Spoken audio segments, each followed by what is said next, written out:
7 ways to tell a Sagittarius is annoyed. Number 1, the over-honest phase. And they stop sugarcoating in that filter.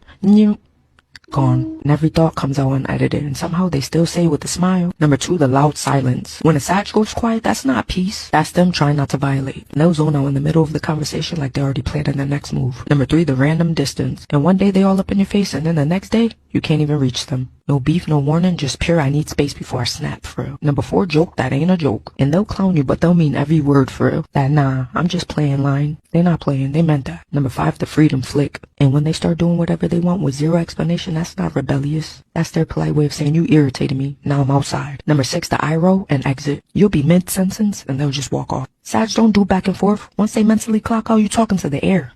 They gone. Number 7, the petty comeback. And they act unbothered. But that next post or story gonna have you rethinking everything, for real. Cause the Sag don't argue, they just let karma hit on schedule. Sag, is this you? Or are you on the receiving end? If you are, drop it in the comments.